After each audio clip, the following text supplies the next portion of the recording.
be seated. Good afternoon. We're on the record. Well, let me wait a moment. Good afternoon.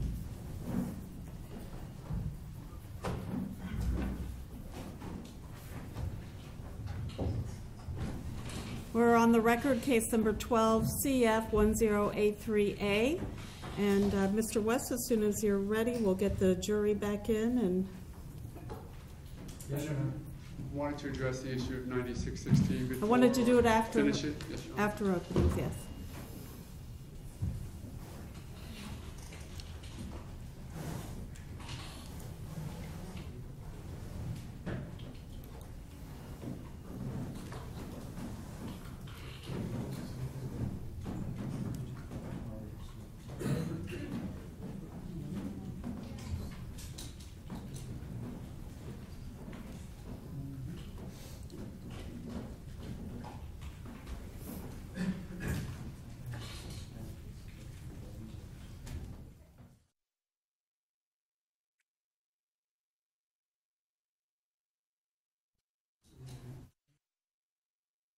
Okay, we'll bring the jury in.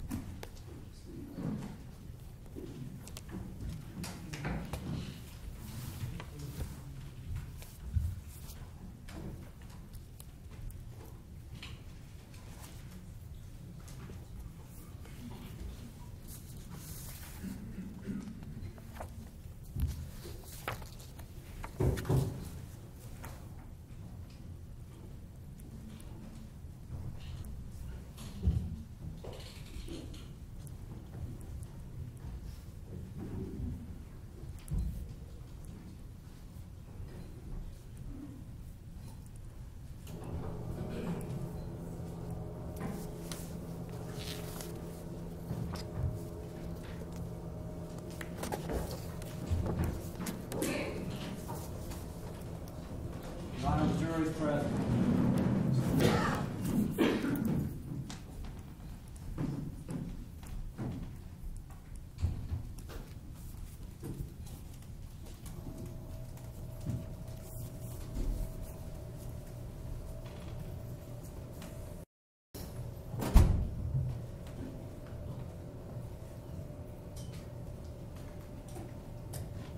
Please be seated. Welcome back, ladies and gentlemen. While you're getting your notepads and self settled in, I'm going to ask you the questions again. If your answer is yes to any of my questions, please raise your hand. During the lunch recess, did any of you have any conversations amongst yourselves or with anybody else about the case? No hands are being raised. Did any of you read or listen to any radio, television, or newspaper reports about the case? No hands are being raised. Did any of you use any type of an electronic device to get on the internet to do independent research about the case, people, places, things, terminology? No hands are being raised. And finally, did any of you read or create any emails, text messages, Twitters, tweets, blogs, or social networking pages about the case? No hands are being raised. Thank you. Mr. West, you may proceed.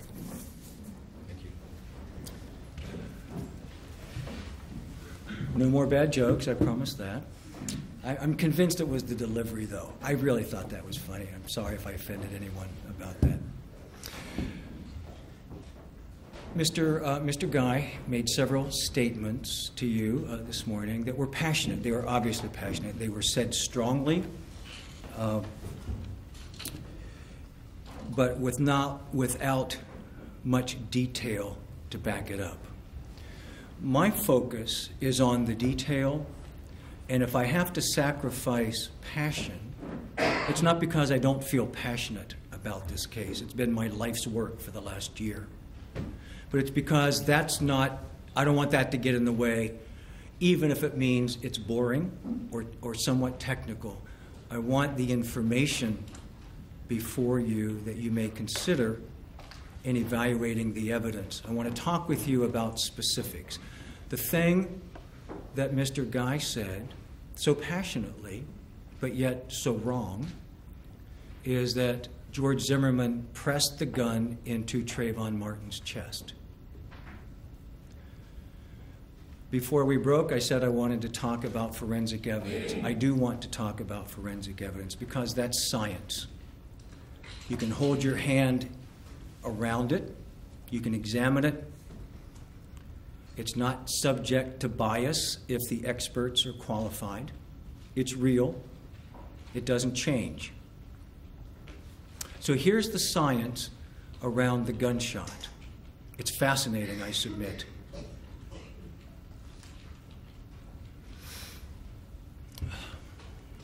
The hole in Trayvon Martin's hooded sweatshirt was a contact shot. You will know that because the fabric is somewhat shredded. The undershirt, he had a second shirt on, the fabric on it was also somewhat shredded. That's how a ballistics expert can tell, among other more scientific tests, I suppose, that it was a contact shot.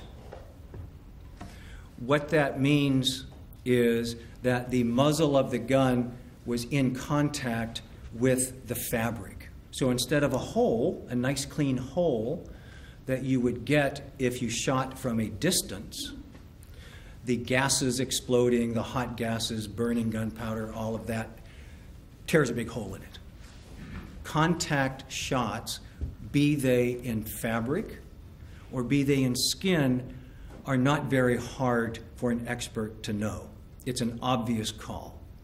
Not going to be any dispute about that. The shot in the clothing was a contact shot. Why that is so fascinating and so important is this. The bullet hole in Trayvon Martin's skin was not.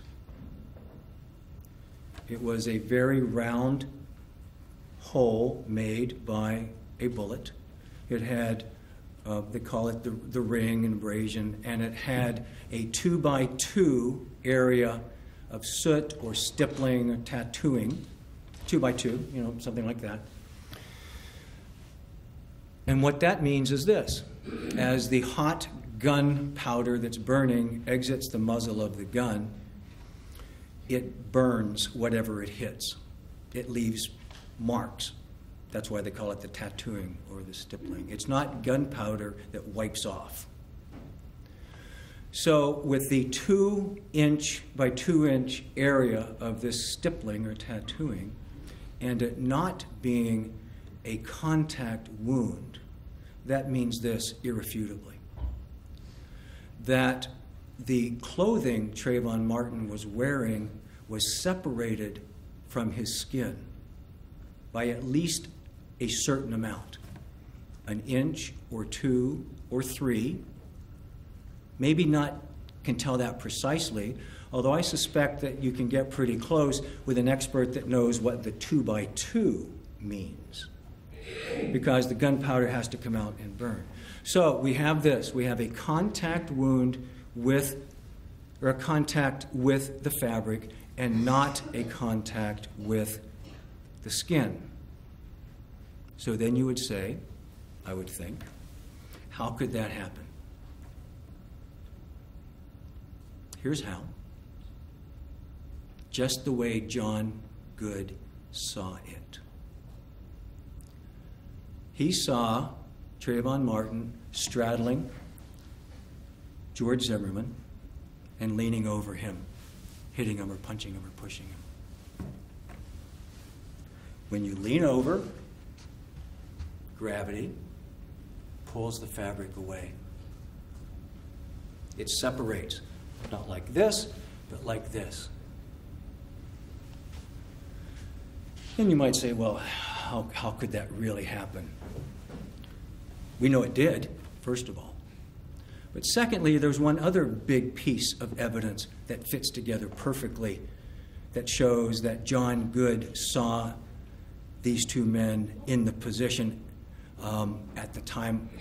The way John Good described the position they were in when he saw him was the same position they were in when the shot was fired. And that is this. Do you remember the 23-ounce can of fruit juice by Arizona? Do you know where that was? It was in the front pouch. It was in the hooded sweatshirt in the pocket. That's where it was recovered. So in addition, we have not just leaning over, but we have extra weight in the front. We have a mechanism that explains that. Trayvon Martin's leaning over, straddling him MMA style, the ground and pound. George Zimmerman is crying for help. No one's helping. And he's finally able to get the gun out and shoot. And when he does, he doesn't even push it into his chest. He just gets it out enough that it touches the fabric. He didn't push it in his chest to pull the trigger. Even then, he got it out from his right side. You may have seen George Zimmerman writing left-handed. In case you did, he writes left-handed, but he does just about everything else right-handed. The holster is on the right side. That's how he shoots a gun. Has a permit. Has had a permit for a couple of years. Licensed and responsible, but yes, he did have the gun, and thank God. Because at that moment, he was able to retrieve the gun when he couldn't take it anymore, when he'd been crying for help for 40 seconds, when it appeared as though Trayvon Martin may be reaching for it even. After having his head bashed, his bell rung, his nose smashed, he gets the gun. And what does he do with it? He just raises it. That's all. He just raises it. As Trayvon Martin leans over, he pulls the trigger. Now, that matches exactly, scientifically, that the weighted front, the leaning over, the contact with the fabric, but not with the skin.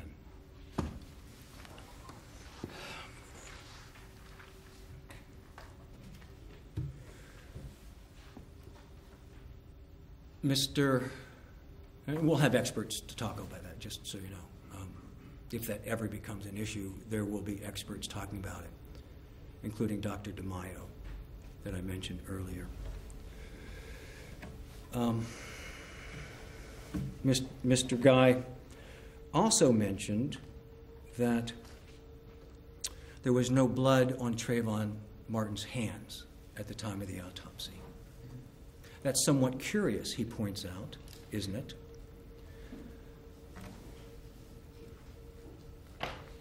In fact, though, at the scene at Twin Lakes there, Mr. Martin, of course, was on the ground. You'll see the pictures of him on the ground with his hands on the ground. You will know that one of the things that could have been done would have been to put bags over the hands. That's just a procedure so that the evidence is preserved, so whatever on there doesn't get wiped off or washed off or come off because it comes in contact with another surface. In this instance, maybe even the bag that Mr. Martin's body was placed in. That didn't happen. And when Mr. Martin was autopsied, the medical examiner did not photograph the palms of his hands to see whether there's blood on it or not. There are no photographs that they took that would show one way or another. There's no way to know, is that something that was there that got wiped off or didn't? Something that might have been seen even by staff but not noticed or particularly cared about because there weren't any obvious injuries to the palms of Mr. Martin's hands. Again, we don't have pictures. The pictures of Mr. Martin's hands that we have are only there to show the injury. The injury on this knuckle, a 1/4 by 1/8 abrasion, a fresh abrasion on his knuckle that we would offer evidence is consistent with him striking someone with his left fist. Would it have been George Zimmerman's nose? You'll have to figure that out as you hear the evidence. Could he have scraped it on the sidewalk as he bashed George Zimmerman's head? You can figure all of that out when you get the rest of the evidence. But that was the only injury to Mr. Martin other than the gunshot that the medical examiner noticed. Bruising is a little trickier because, as we know, Mr. Martin was shot in the heart, and he died very quickly. We'll talk to the experts whether one would expect bruising necessarily on the knuckles. I don't believe there was any specific testing done or any, what would you call it, a resection or something. I don't think that was done, but we'll find that out too. But there were no other injuries, no cuts, abrasions, that stuff. But back to the hands, because this is intriguing. One of Mr. Guy's statements was that Trayvon Martin was shown and seen at the scene with his hands under him clutching his heart. I will give you that the picture shows Mr. Martin's elbows out like this, and his hands may very well be under him in that picture. And indeed, it's maybe possible that he was even clutching his heart. But keep in mind this. If Mr. Martin was clutching his heart or had his hands anywhere near his heart where he was shot, there would be blood, wouldn't there? If the medical examiner had done that part of the job. So to say there's no blood in his hands really can't be true. It sounds more like the medical examiner not bagging the hands, maybe not paying particular attention, or perhaps even washing off blood just didn't connect that up. I submit to you, as you listen to the evidence carefully, that it's not significant, or at least it's not meaningful, it's not helpful in figuring out what happened. There's some DNA. There's some of George Zimmerman's blood on Trayvon Martin's shirt around the waistband. There's some of Trayvon Martin's blood on George Zimmerman's jacket. Not a lot on anyone's clothing. In fact, when you see the photos, you'll see there wasn't a lot of bleeding on the clothing or beyond. The way they were positioned, and by changing positions so quickly, there really wasn't much opportunity for there to be much blood exchange. I think the evidence will show you that. But the absence of biological evidence or DNA doesn't necessarily prove anything. It's like if you touch something, I might leave a fingerprint and I might not, but it doesn't mean that I didn't touch it.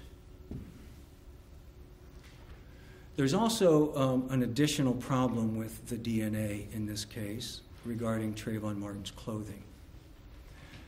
It was, I suppose, a mistake. It certainly wasn't intentional, but nonetheless, there was a mistake made that may very well have affected the ability of the laboratory to do biological examination, specifically DNA. And here's what happened. We know it was raining. We know that Mr. Martin's clothes were wet. That's evident. In fact, you can see that in some of the pictures from the medical examiner. There's dark spots. They were wet. Everybody says they were wet. When you have wet clothing in a forensic setting, you're supposed to package it in paper to let it dry out, or let it dry out and then package it. You put it in a paper bag, it can breathe, it dries out, and the biological evidence remains intact. If you don't do that, then the biological evidence is subject to degradation. It degrades. And what happened is this. While it was a mistake, the clothing that Mr. Martin had was placed in plastic bags and sealed. It's sort of like putting wet shirts in your laundry bag, tying it up, or putting it in a plastic bag, waiting for a few days, and then opening up. It smelled like that. It's had that strong ammonia odor when something has been I don't know, fermenting, maybe that's the word. The notes of the DNA analyst, his name is Anthony Gorgone, showed that in his notes, that there was a strong odor, mold, ammonia. It's clear that the clothes were packaged improperly. It's not clear, though, what significance that had on the evidence, that sort of knowing what you don't know, except it's a problem. It violates the guidelines for technicians in packaging clothing with biological evidence, especially wet clothing. But there is enough DNA to show that these guys were face to face, that there was an exchange. The gunshot proves, by virtue of the contact, that they were less than an arm's length away. That George Zimmerman didn't see Trayvon Martin somewhere over there and shoot him. That they were face to face, basically on top of each other. And the distance between the clothing and the skin shows that Mr. Martin was leaning over, precisely as John Good described what he saw when he walked out and knew it was serious.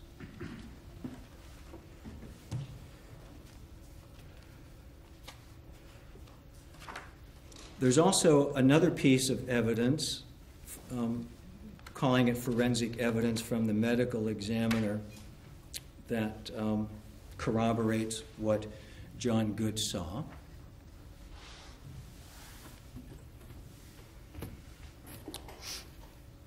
This is a photograph that was taken by, I think, Priscilla Feller, I think was her name. She was one of the assistants for Dr. Bal, Ben Dorton and Priscilla Feller. I think she's the one that took the pictures. And this is the picture of Trayvon Martin's pants. And what I'd like to point out to you and ask that you listen carefully about the evidence is the dirt on the knees.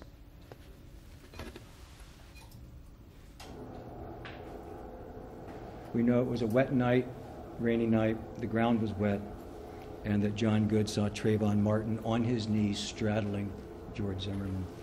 This is circumstantial evidence. Remember we talked, I didn't actually, direct versus circumstantial. This is circumstantial evidence corroborating what John Good said. It's direct evidence of there being dirt on the knees.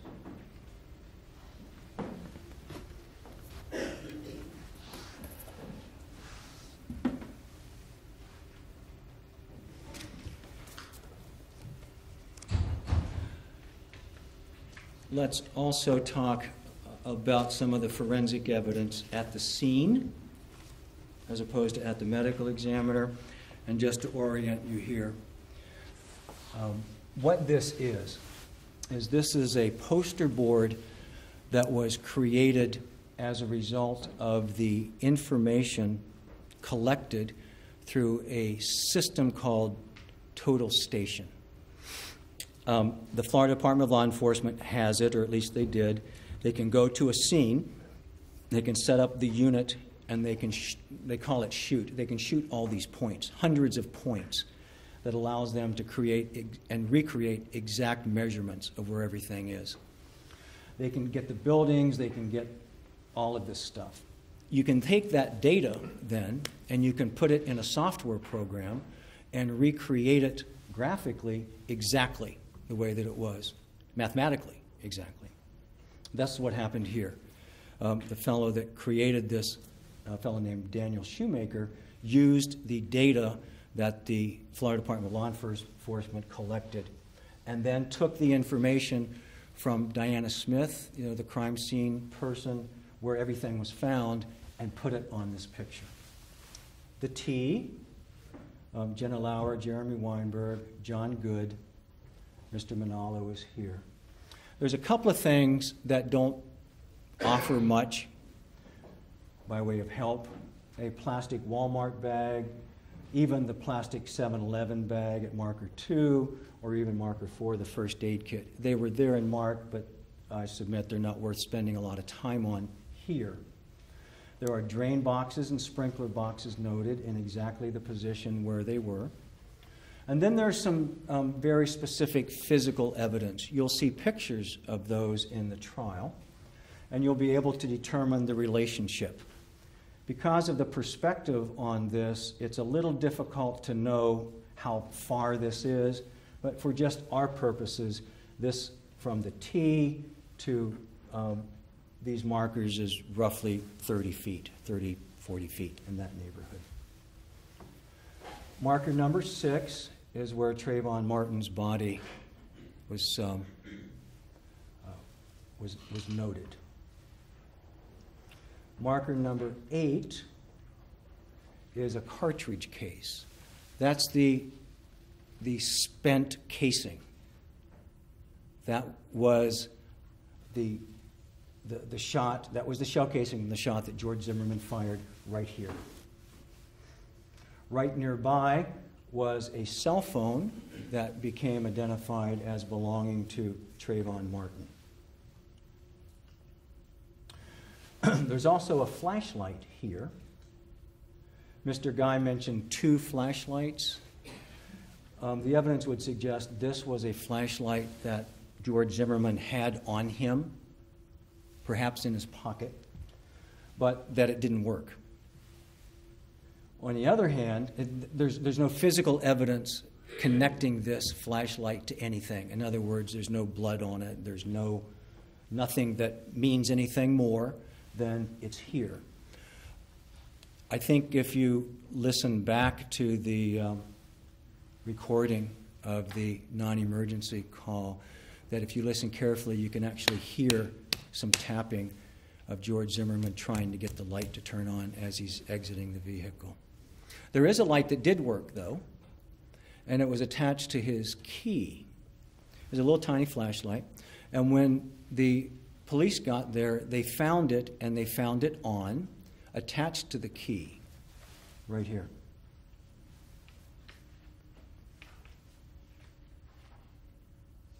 I would ask you to think about that as you hear the evidence, because one of the issues, of course, is where was Mr. Zimmerman going?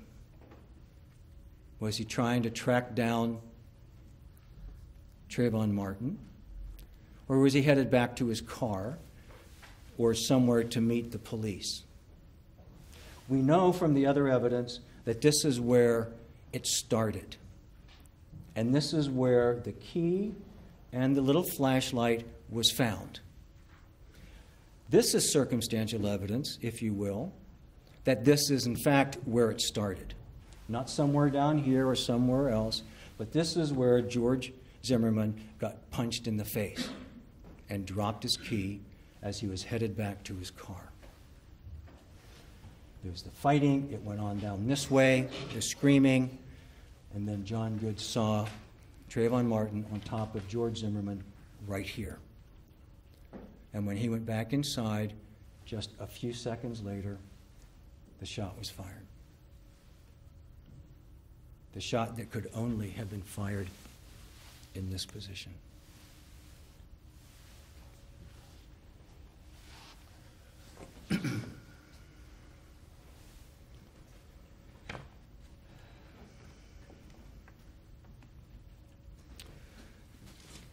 There's obviously an important issue about the voice on the recording, the voice that's screaming for help. As I mentioned before, it doesn't seem as though there's a lot of dispute that that's what happened, that someone was screaming for help.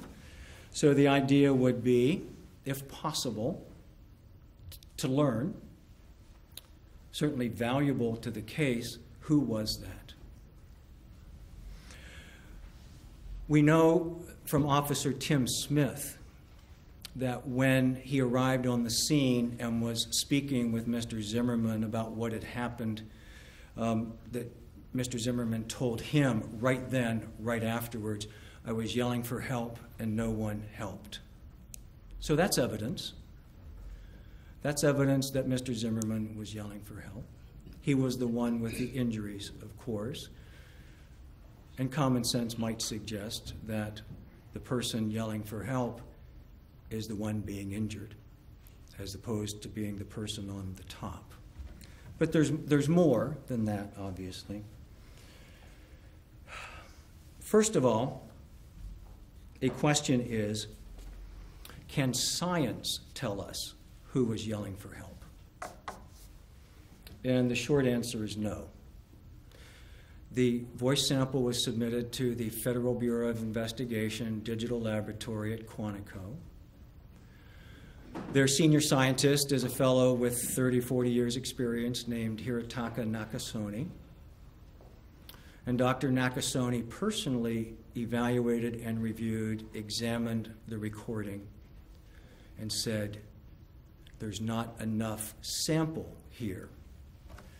After you get rid of all of the extra stuff, the masking, people talking over top, noise, and reduce it to just the sounds that could be subject for some scientific analysis, he said there was only about 2.5 seconds, and there was nothing they could do with it. They tried, but there was nothing they could do with it. It's not suitable because of the length, but even more so, it's not suitable because of the nature of the screaming. In voice identification, you can't do a valid voice identification with someone that's screaming. It's either a waste of time or the results are unreliable, is the bottom line. And they know enough at the FBI to say, no, we can't. We wish we could, but we can't. So therefore, there is no scientific voice identification evidence on that. However, there is some things that science can tell us.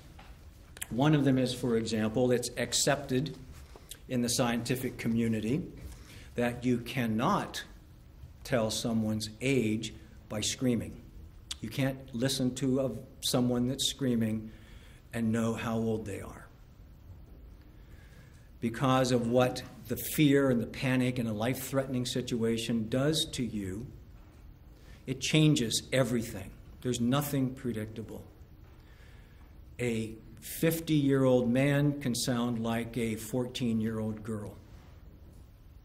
So there's nothing there either that helps scientifically to know whose voice it is.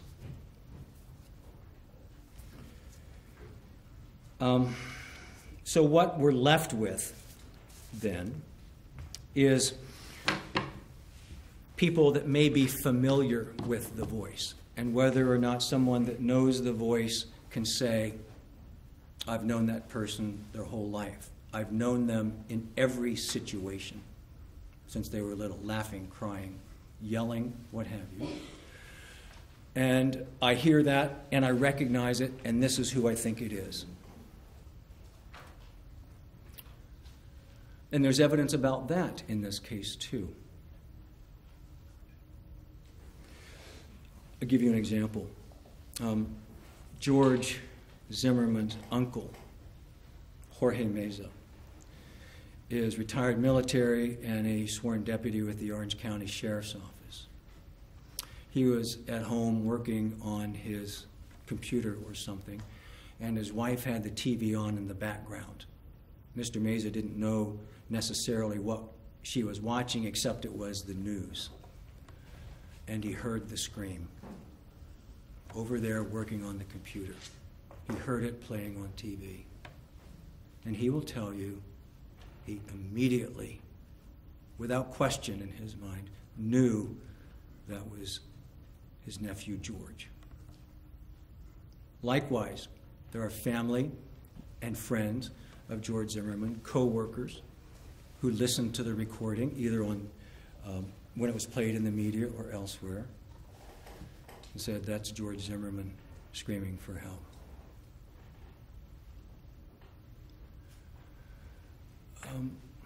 Without naming them all or talking about it specifically, categorically, co-workers, friends, and of course some family. On the other hand, as one might expect, there will be witnesses to say that I've also listened to the recording and that I think that that's Trayvon Martin's voice. I would expect his mother to say that.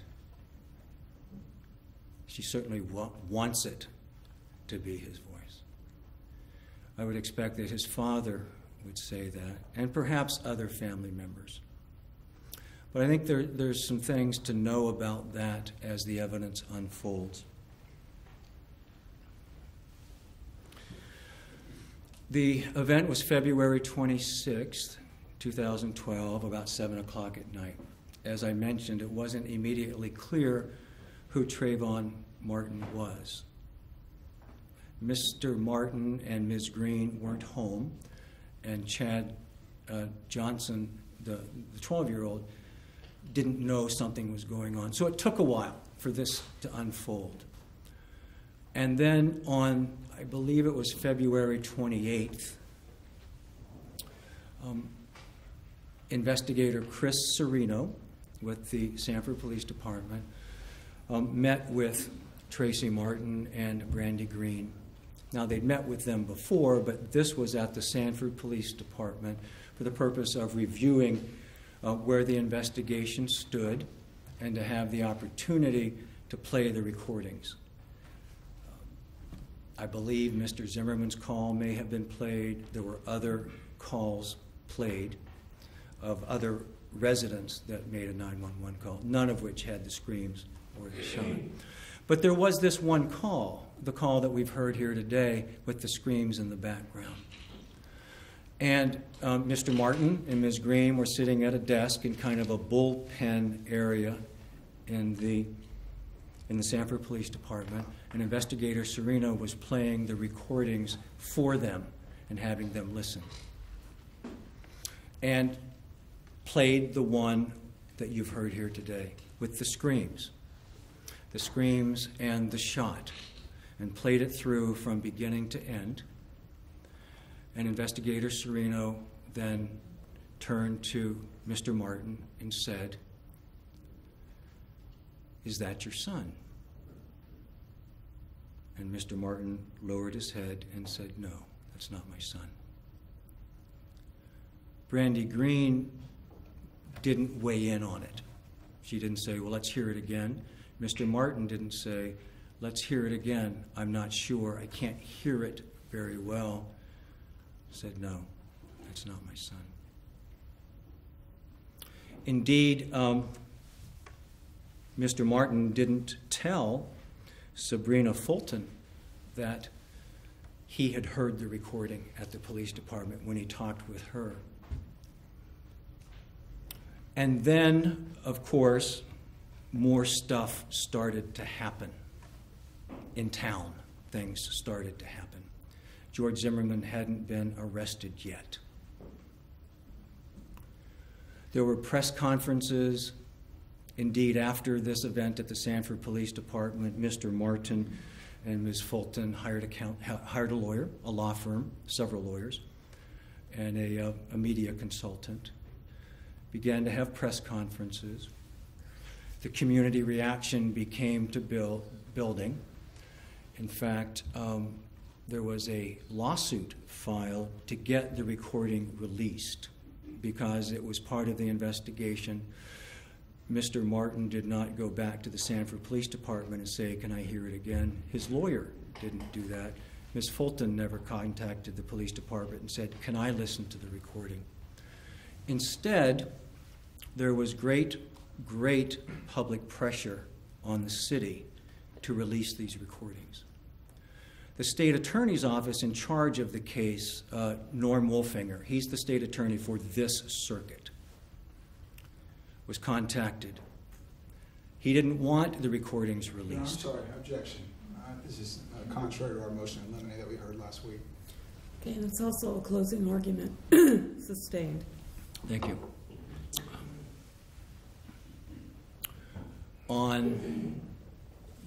With this backdrop and the issue of the recordings being in the forefront, There was a meeting held. There was a meeting held on March 16th, I believe, 16th or 17th, where no law enforcement was present or allowed to be present at City Hall. Mr. Martin was there, Ms. Fulton was there, several of their family members were there, including their legal counsel, Mr. Crump and Ms. Jackson. And these recordings were played by the city manager and the mayor.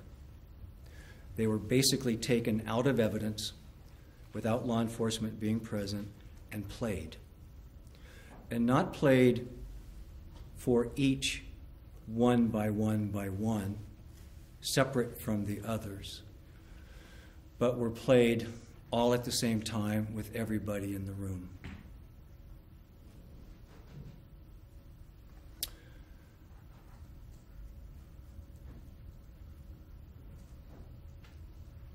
Mr. Martin said then, no, that is my son. And of course, Ms. Fulton and the others, powerfully impacted by that, now say that it is too, that that's Trayvon Martin. They have not involved themselves in understanding the evidence of the case, though. They haven't looked at what we've already talked about. Is closing argument sustained?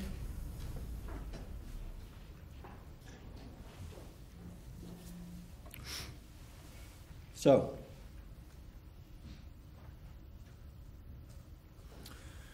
another person, though, that identified this voice unmistakably as George Zimmerman is Eloise Dilligard. We talked about her earlier. She was George Zimmerman's neighbor. She was the woman, an African-American woman, who saw Mr. Zimmerman's truck and said, I'll ask George. She knows Shelley Zimmerman. She knows George Zimmerman. And when she heard the recording, frankly, given the context of this case, as tough as it might be for her to say that, she said, yes, I know it. That's George Zimmerman.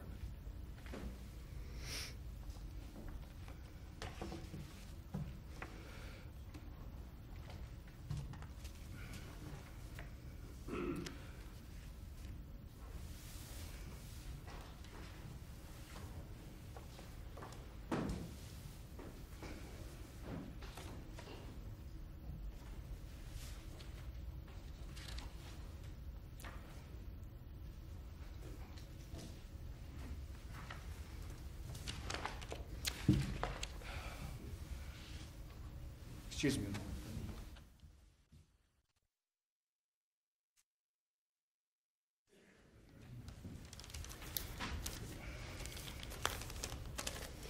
I'd like to talk about for a moment, and I promise I'll be done pretty soon.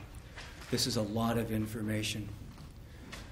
Even though the event itself only took a few minutes, there's a lot to know about it, a lot of very real evidence. And then there are legal considerations as well. And you've already heard part of the instructions on second-degree murder, the elements of second-degree murder. And you've also heard part of the instruction on self-defense or justifiable use of deadly force. The way that gets to you is through jury instructions. The statutes and the rules and such are distilled into a form that's supposed to be relatively easy to understand and instructed. Insofar as self-defense is concerned. I don't object to this as being an improper opening statement. Okay, the purpose of opening statement is to give the jury an overview of what counsel believes the evidence will show. Comments on what the evidence was is for closing arguments. The objection is sustained. Yes, Your Honor, I understand. My point, though, is this. A consideration that you may properly have in a case involving self-defense are the physical abilities and capacities. Sustained. Trying to fix it. Okay. Well, counsel can state in opening what you expect the evidence will show. Any comments on the evidence or the law is for closing argument. Yes, Your Honor. Thank you.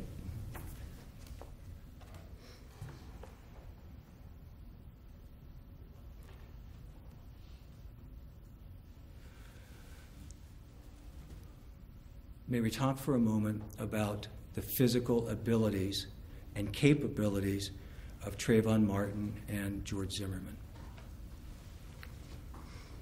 Mr. Guy suggested to you a couple of things, and I'd like to respond and point some things out to you. Insofar as Trayvon Martin is concerned, he was 5'11", around 160 pounds.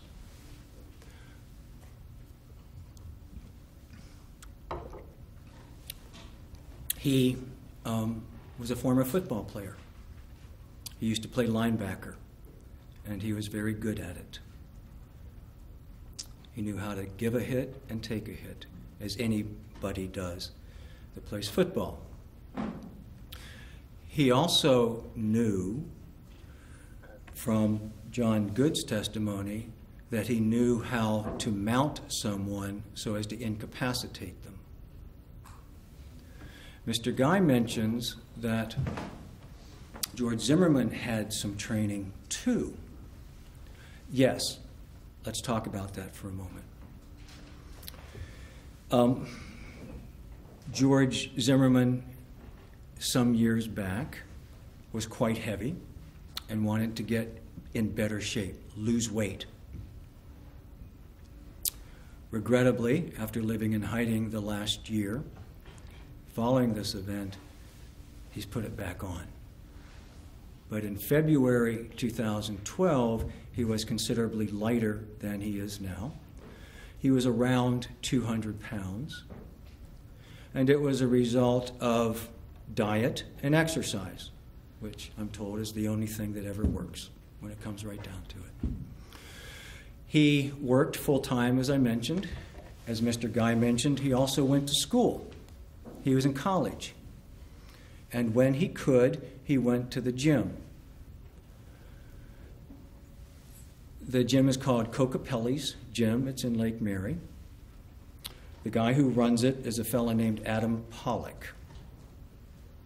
Adam Pollock is a skilled boxer. I think he was a professional fighter at some point. Understands martial arts, was a corner man in fights. When people get hit and hurt, they fix him up. In fact, he saw George Zimmerman within a day or so of this event in February 2012 and saw the injuries of George Zimmerman being struck. But Adam Pollock runs the gym. He knows, because people pay him each month, who's current. He doesn't know, though, who goes and when they go. Although he teaches some of the classes, he doesn't keep attendance, but he knows George Zimmerman was there regularly and that George Zimmerman was accomplishing his goal. He was losing weight through diet and exercise. George Zimmerman was fitting in the classes that he could, not because he had a special interest in anything, but because it accommodated his busy work schedule and school schedule. And they included a grappling class and a boxing class. In the boxing class, as Adam Pollock will tell you, George Zimmerman never made it past standing and hitting the bag. Adam Pollock considers him to be not athletic, and Mr. Pollock knows an athlete when he sees one, not skilled. He uses the vernacular soft, that George Zimmerman is soft, and that he never considered letting him get in a ring with anybody. Did he go to class? Yes. Did he say even to Lynn Folgate, yes, I do this kind of exercise, this my T martial arts thing, but not because he was any good at it. You'll be allowed to consider that evidence, too, when you look at the physical abilities and capabilities of the two individuals involved in this. One of the things that is important, of course, is responsible gun ownership. I told you a little bit about the evidence about George Zimmerman being a responsible gun owner. There's no evidence whatsoever from any of the people that the FBI or FDLE interviewed that George Zimmerman was trigger happy, that he was reckless. In fact, most people didn't even know he had a gun. He didn't brag about it, didn't tell people, didn't show it. But he got a permit in 2009. They lived in this community since 2009, and there was a neighbor that was not a responsible dog owner. Had a big dog, a powerful dog, and an aggressive dog. And the dog would get loose, the dog would come into the backyard and harass people, including George Zimmerman's wife. And like a responsible citizen would do, the animal control was called a couple of times. The dog was still not on leash, and the owner wasn't being cooperative. So what do you do when you've got a big, aggressive dog that's not on the leash? Pepper spray? That was an idea that Mr. Zimmerman considered. You get pepper spray, but that doesn't work. You don't have enough time, and you're probably more likely just to make them mad. So what do you do about it if you're in that situation? If you're living in a community like that, you only have one choice. You either make yourself vulnerable or you get a gun. And if you get a gun, you should get a license. Objection, Your Honor. Your Honor, again, I'm going to object to this as being improper. I'll rephrase. George Zimmerman got the permit, took the class, learned how to use the firearm responsibly, was good friends with Mark Osterman, the air marshal told you about, who told Mr. Zimmerman what kind of gun to get for personal protection. You want a double action only gun without an external safety, because if you need it, whatever that situation is where you really, really need it, when seconds truly matter, you don't have time to think about taking the safety off. You don't have time to think about racking the gun. Your Honor, again, same objection. Sustained. If you're going to have it, it should be exactly the way Mr. Zimmerman was carrying it. So,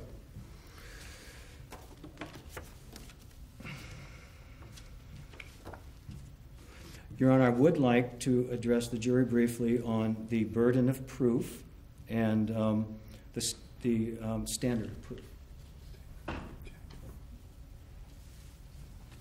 Judge, I would object to that as being improper for opening statements.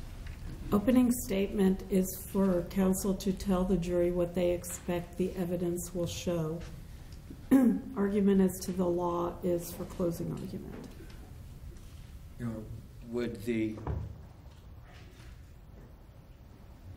At the close of the evidence, the court will instruct the jury on the law that's to be applied, and counsel at that time may argue how that law applies to the facts.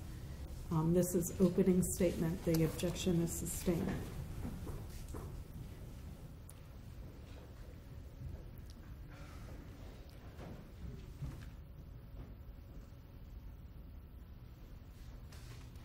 Would the court remind the jury that it's the burden of the state? Okay. The court will instruct the jury at the time of when the evidence is closed as to the law that applies to this case.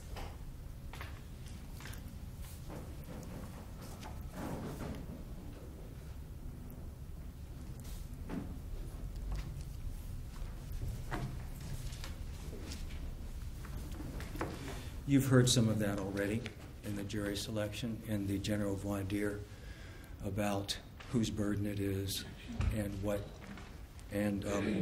the quality of the evidence has to be and what self-defense is. Judge, again, I'm going to have to impose the same objection. I apologize. Sustained. I only ask that you remember that, what you've already known, plus this. If I've heard it once, I've heard it 1,000 times, that Trayvon Martin was unarmed. What the evidence will show you is that's not true. Trayvon Martin armed himself with the concrete sidewalk and used it to smash George Zimmerman's head. No different than if he picked up a brick or bashed a head against a wall. That is a deadly weapon. And the law is very specific about when you can defend yourself when the other person has a deadly weapon. Please listen to all of the evidence. You're going to be with us. We're going to be with you for a while. Maybe not as long as we first thought, a couple of weeks, I hope. And that you understand that the prosecution goes first. They put on their case first because it's their burden. So just keep the open mind, no matter how passionate the opening might be, until you hear all of the evidence. That's all I can ask. Thank you. Thank you, Mr. West. Ladies and gentlemen, we need to take up a brief matter outside your presence. So if you'll please put your notepads face down on the chairs and follow Deputy Jarvis back into the jury room.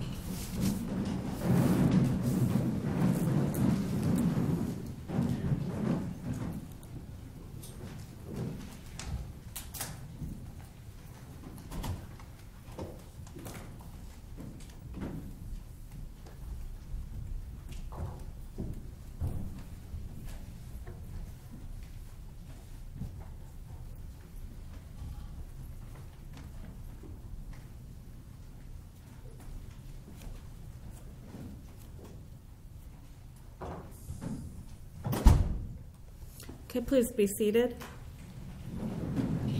And this is, we're going to have a hearing. The case law provides that a hearing should be conducted to determine whether a witness's exclusion from the rule of sequestration for witnesses will result in prejudice to the accused. Mr. O'Mara? Well, Your Honor, as I mentioned earlier, I thought it might be appropriate to have a relaxation of the rules on both sides, but primarily from my client. The purpose of the rule of sequestration obviously is to make certain that the witness's testimony is not affected by their ability to listen and hear the evidence they're going to hear today before their testimony. In this case, having had the enormous amount of publicity and the enormous amount of information flow that has gone back and forth, I would suggest to the court that any further, quote, infection of any witness, be it my client's family members or any other, is quite honestly minimized. So that's one suggestion I would offer to the court. The second one is that the evidence that, or the testimony that might be infected or affected by listening to other witnesses needs to be something substantive, something that I would suggest is of relevance to the court. To that extent, I would ask if there is such a presentation that can be made, if in fact the state intends to call Mrs. Zimmerman and Mr. Zimmerman, or if maybe this is just on a witness list for the purpose of keeping them out of the courtroom. And to the extent that that exists, and my client's right to a fair trial, we have to date been very cautious about how we present both sides to the jury. Of course, we've had some concerns with certain members of the church and where they may be seated in the courtroom. We've been very careful with... Can we please stay on focus? Because the rule does not give me the rule does not indicate at all that any other witnesses on a witness list are allowed in the courtroom except for the victim or the next of kin, the parent of a minor child, or a lawful representative of such person. Does not provide for any other witness. There is some case law that talks about experts, mental health experts, and the court has the discretion whether to allow them to remain. There's nothing in there that says family members of the defendant, even if they're on the witness list, are entitled to be in the courtroom. The test is if there's prejudice to the defendant for, at this point in time, whether or not the victim's parents are allowed to remain in the courtroom or their representative. I know that you had objected to Mr. Crump. A court will find, as to that part of it, and I've read the case law over lunch, and in conjunction with the rule says, or a representative. If the family members are going to be in here, then they don't need a representative. So to the extent that the family members will be present during the trial, as long as Mr. Crump is going to be remaining on a witness list, he will not be allowed in the courtroom pursuant to the rules of sequestration. And as far as the victim's parents or next of kin, they are allowed in. The defense has to show some prejudice to keep them out. So I'm wanting to conduct a hearing now on what prejudice what prejudice would there be to the defendant if they were allowed to stay in the courtroom? I do not make such an argument as Ms. Fulton or Mr. Martin. Well, but that's what the case law says. The case law says that the defendant has to first show that will object to their being in there, and then make a showing that there's some prejudice. If there's no showing of any prejudice, then they do stay in. The court would have to weigh what the prejudice is and the rights of the defendant. And there's other safeguards that are put in place based upon the case law. For instance, if the family witnesses have been deposed, then that's a safeguard for them staying in. So if you're saying that there's no prejudice to the defendant for Ms. Fulton and Mr. Martin to be in the courtroom, then that's not an issue. Mr. Martin presents a more unique situation since, as I mentioned at the bench, Mr. Martin, in fact, threatened or at least cursed at one of my client's family members who was sitting there with a What is the family prejudice? tag. Please don't go off focus here. No, No, me either. Okay. You need to show me what prejudice to Mr. Zimmerman's right to a fair trial would result if Mr. Martin or Ms. Fulton remained in the courtroom as the next of kin and parent of Trayvon Martin. And whatever you want to present to the court, I will hear the testimony and conduct that hearing. I will need to get the witness available, not present now, but that witness will testify that Mr. Martin cursed at him as a family member. And if he cannot abide by the rules of this court and appropriately conduct himself, then he waives the right to be here as a victim's family member when the mother is here already. So that's my concern if we're talking about Mr. Martin himself. And I would like some time to get the witness back so we can have him testify to you. But as a proffer of that testimony, that is what happened in your courtroom. In the courtroom? Yes. Because the court has observed. Today is a full house. Before then it was not. And I have had the opportunity to observe the family members, friends, press, everybody. And from this court's point of view, other than a few cell phones going off, everybody has been very well behaved, and I have not observed any outbursts, any emotional comments, or any going back and forth. And if that happened, it would have happened when court was in recess. It didn't happen during the time that the court was here. And I will particularly admonish anybody in the courtroom, whether they be a family member, a friend, or a member of the press, that they are not to have any emotional outbursts or any contact with any of the potential witnesses, family members, or anybody else while they're here in the courtroom. So is there any other thing that would be a prejudice? No, Your Honor. My other argument is that I would like the state to present whether or not they do intend to call my client's mother and father, or if it is literally a facade to keep them under the Rule 9616 and out of the courtroom to offer a more balanced perspective as to my client's family members who wish to support him. Do you really want me to do that? Because then the state's going to ask you what you intend to do with all of your witnesses. I'm not trying to, my concern is two witnesses, my client's mother and my client's father. Well, If you're that's a going to matter call that them- I'm not going to require the state to do on the record, but you're free to have a conversation with the state about that. And if it's something you can come to an agreement to, I will, let you stipulate to that. But to try to get into what either side intends to do with any of their witnesses, A fair I'm not trial gonna is go to be there. afforded to my client, and that fair trial is a way to present to this jury an appropriate setting. The setting in this courtroom has now been lopsided in favor of the state through the victim's family then what because are you suggesting, Mr. O'Mara, that I have every member of the public who may have an opinion one way or another be removed from the courtroom? I mom don't and know. dad, both sides. That seems fair to me when I look at it and say, what is fair to The this Supreme jury? Court and the legislature, the Supreme Court has determined that a victim's family has an absolute right to be in this courtroom. That's correct. And I understand that it doesn't say defendant's family, but that you do have the discretion to do so if you'd like. If they weren't on the witness list, they would be free to be here. If course. once they're called and they've testified, they're free to remain in the courtroom. Okay. Anything else on this matter? I might just have one more. Yes, you may.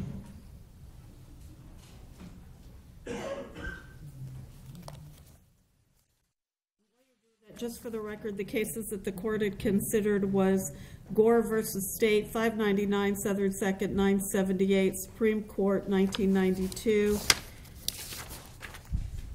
Kane, C-A-I-N versus State, 758 Southern 2nd, 1257, 4th DCA, 2000. And Beasley, B-E-A-S-L-E-Y versus State, 774 Southern 2nd, 649, Florida Supreme Court, 2000. Okay, was there anything else? Mr. Tucholsky is in the courtroom, so I would call him to the witness stand as to the issue. I thought that he had left because of that occurrence, but he is Okay, present. Mr. Tucholsky, where are you? Please come up here, raise your right hand to be sworn.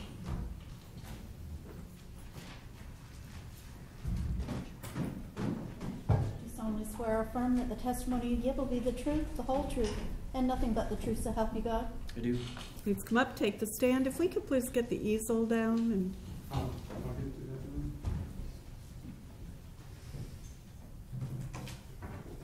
thank you.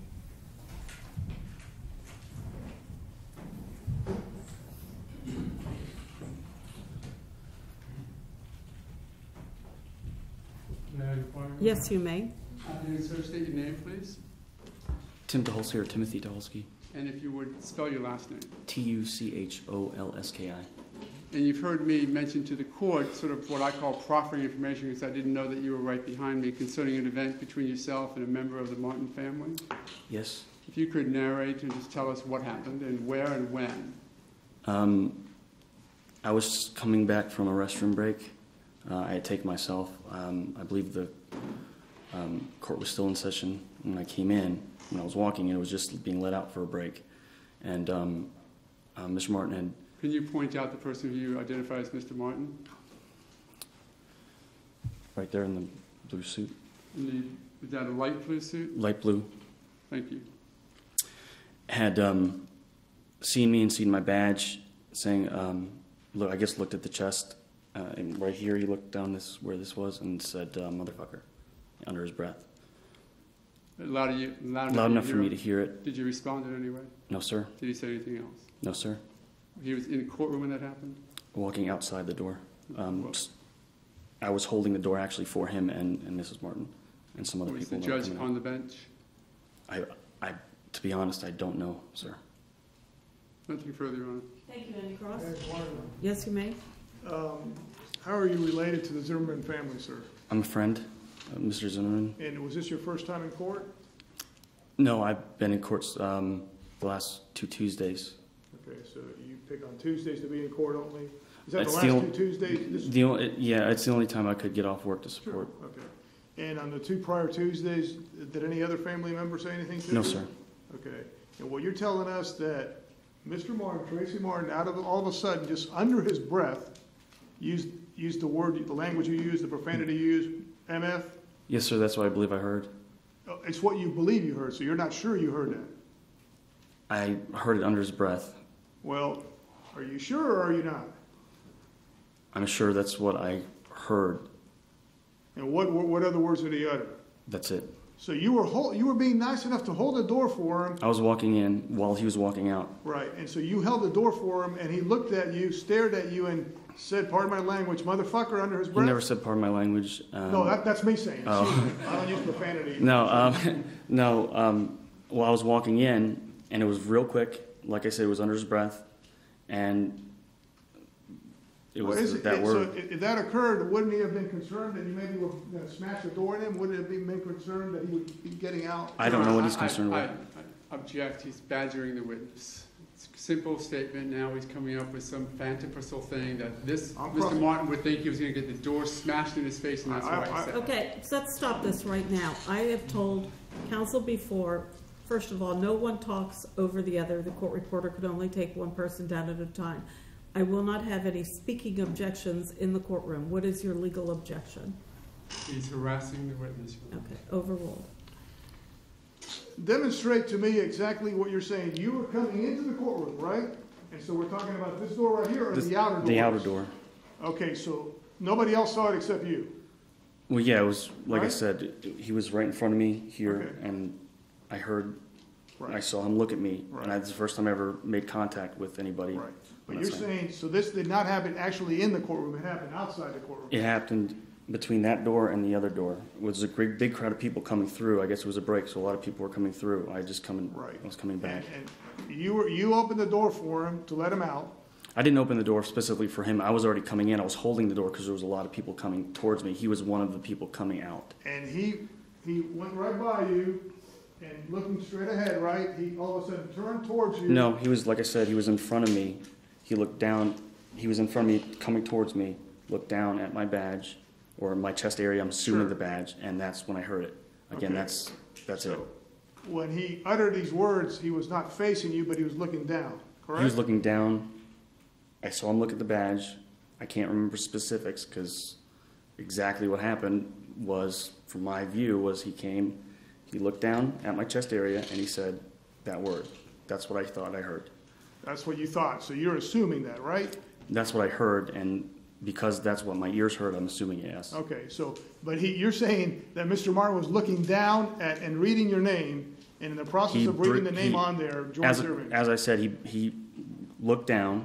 He wasn't staring the whole time as you're trying to make, he wasn't staring at me directly in my eyes. He wasn't staring directly down. He glanced, he looked, he said the word, and walked past. And that's all I can tell you. And there wasn't a threat, was there? No.